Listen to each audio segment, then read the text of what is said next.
Here on The Colour of Country Life, fantastic to be speaking with the new Agriculture Minister, Murray Watt. Congratulations on your appointment, Murray. Thanks heaps, Ricky. Good to talk to you and your listeners. Tell us a little bit about your background, Murray. How did you come to be Agriculture Minister in a Labor Albanese government?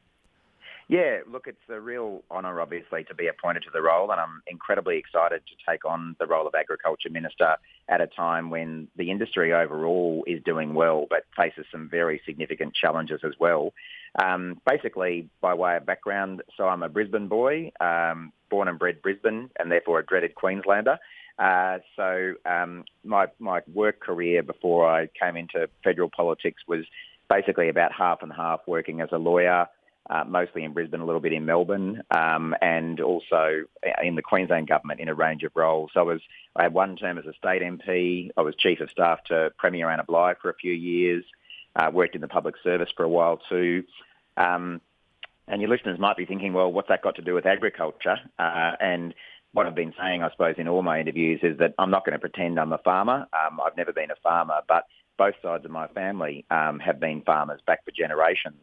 So my dad's side of the family, my dad grew up on a dairy farm just outside Mackay in North Queensland, and he was a cane cutter. He raised beef cattle at one point as well. Mum's side of the family did a bit of dairying on the Darling Downs west of Brisbane. So I've sort of grown up really while living in Brisbane, just surrounded by farmers and farming, and been to many farms as a kid and more recently through my work, especially in the Queensland government.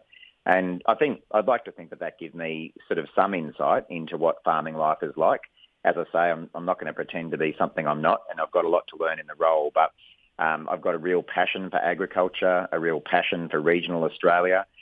Most of the work that I've done as a senator for Queensland has actually been in regional Queensland rather than the cities. And even last week I made sure that I got out onto a cotton farm.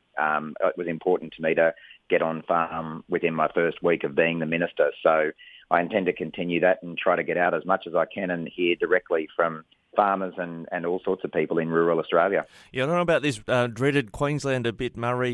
You've got David Littleproud as your shadow now, the former Ag Minister, sort of a bit of Queensland neutrality there, if you like.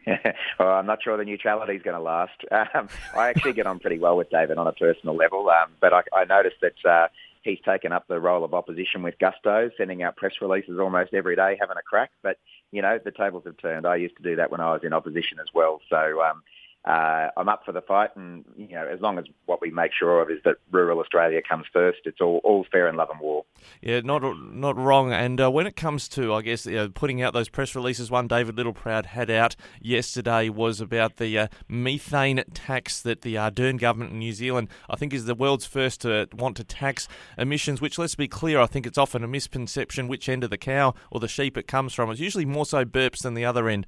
These That's methane right. emissions. Now he's calling on your government to rule out a methane tax. Has it ever been under consideration there? No, look, that's not something we're considering, Ricky. Obviously, the New Zealand government has moved in that direction, but there haven't been any discussions that I've been part of around this issue. So I think that might be just a bit of a firing a blank from David Littleproud on this occasion. The thing I do want to make sure that, as one of the things that I do as the Ag Minister, is support the industry to embrace sustainability further. And I know that farmers, cared very deeply about managing the environment in a sensible way because their livelihoods are at stake. Most of the farmers that I've met are very conscious of the effects of climate change on their crops and on their products, and they want to do things, and they already are doing things about managing water sustainably, the way they look after soils and runoff and all sorts of things. So certainly working with the sector around managing the impacts of climate change and actually trying to take some of the opportunities that exist for ag as we adapt to climate change, that's going to be a high priority for me. But no, we're not considering a methane tax like what David Littleproud's talking about. That's going to be reassuring for listeners with a massive herd and flock rebuild underway in Australia at the moment. And whereas New Zealand is looking at a tax by 2025 on methane emissions, Meat and Livestock Australia is pushing towards a 2030 carbon neutrality target. So as you say, farmers are already on that trajectory to a carbon neutral outcome for sheep and cattle producers. That's right. And I think it's one of the things that came through over the last 3 years was that farmers and the farm sector actually got to a point where they were well ahead of the former government in terms of, adapting to climate change, recognising that it was an issue, adopting targets. As you say, Meat and Livestock Australia are actually aiming for carbon neutrality by 2030. So that's even more ambitious than the goal that we've set for the country as a whole, which is net zero by 2050. And I think that's one of the shames, I think, of the last 3 or 4 years under the former government was that we really didn't take advantage of some of the opportunities that exist in both agriculture and other industries to capitalise on taking action on climate change. If you look around the world, whether it be farmers or other industries, people have been really leaping ahead, making the adaptation, cutting their emissions and creating jobs out of it and creating money out of it. And we've got, in contrast, a carbon market that doesn't really work very well for the average farmer, which is something I'm certainly keen to work on.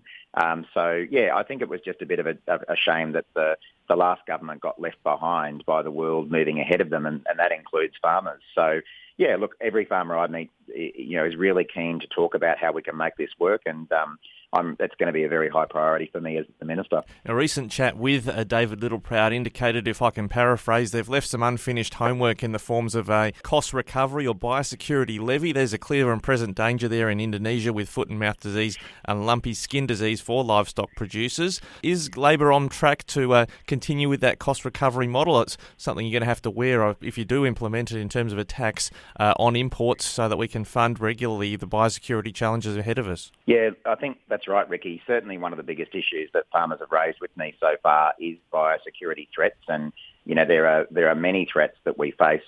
Probably the one getting the most attention at the moment is the foot and mouth disease outbreak and lumpy skin disease outbreak in Indonesia. And we've already provided, a fair bit of support to the Indonesian government to keep that outbreak under control.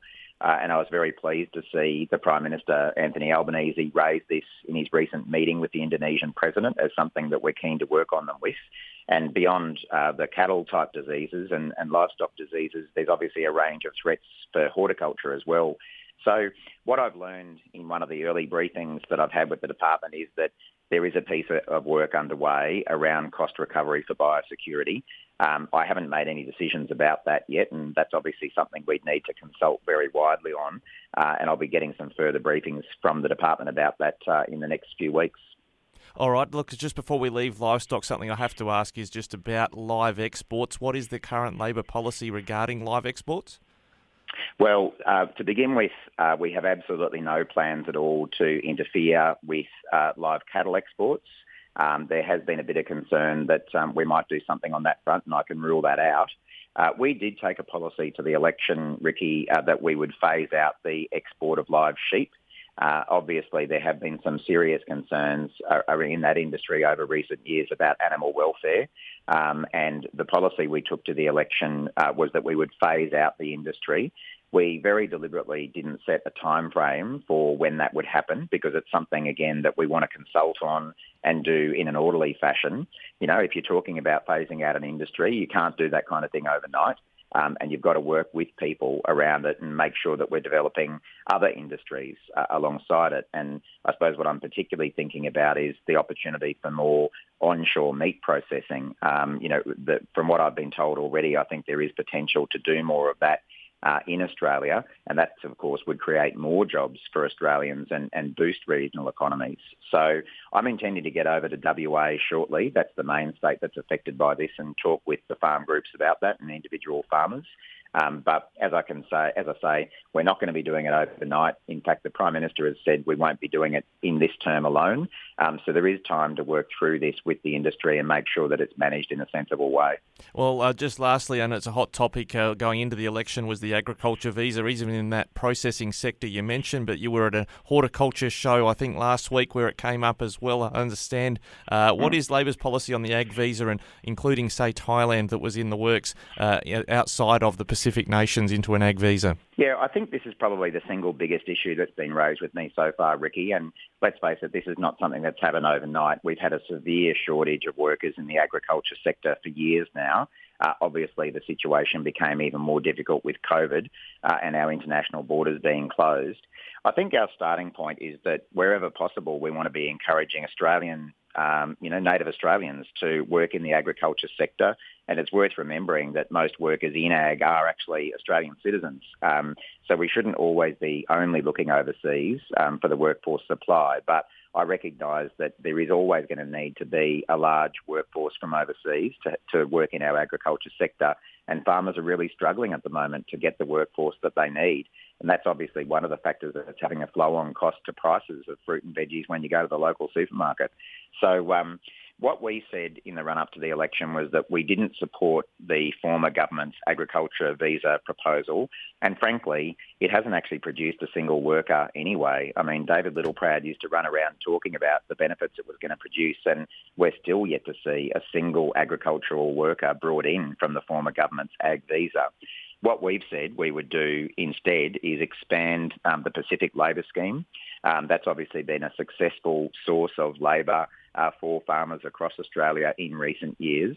And there are actually over 50,000 Pacific workers who are vetted as ready to come to Australia and work. So we sort of think that when you've got that ready supply of people available, that would be the smartest thing, is to take advantage of that. So we want to expand that Pacific Labour Scheme and strengthen it. Having said that, the feedback that I've been getting in the role is that that may not be enough to meet all of our needs or the types of skills that are needed. And I'm certainly happy to work with the industry and unions and other people with an interest in this to see how we can solve the issue, because it's a massive workforce crisis that we've inherited, and now it's my job to help fix it. Well, I noticed Mr Littleproud was alleging, amongst others in the coalition, that the union, or a particular union, was going around telling embassies not to sign up to the ag visa. Isn't there a risk that in some sectors like horticulture we'll see more mechanisation and less actual jobs if they can't find the labour supply? They'll simply create machinery that does the job instead. Yeah, I think, look, I saw David saying those sorts of things before the election, but I don't think he's ever been able to produce any evidence that unions have been running this down as a concept. And in fact, he had problems with some of his own ministers in his government who were out there undermining the concept because they were worried it did undermine the Pacific Labour Scheme, which is important to us as a country. So he might be better off looking in his own backyard before he throws stones at his political opponents. But look, in terms of mechanisation, certainly that is an ongoing process. As I said to you, my old man used to be a cane cutter in Mackay back in would have been probably the early 60s, and you'd be flat out finding someone as a cane cutter who does it without a machine these days. So it's not a new thing. And in fact, just last week when I was in Emerald, I went and visited a company there, Swarm Farm, who are making machines and robotics for things like pesticide spraying and other things as well. And I think that there is a role for automation to change the way that we do ag, and in some ways that can be helping farmers when they've got workforce shortages. But of course, we never want to get to the point that there's no one employed in the farm sector. That would be a tragedy for rural Australia. So I think it's about getting a balance, and as I say, really keen to work with the sector about what sort of ideas there are for what is a genuine problem. Well, Agriculture Minister Murray Watt, thanks for joining us. We're certainly out of time, and do let us know when you're in our area to drop in for a visit. Certainly will, Ricky. Good to talk to you, mate.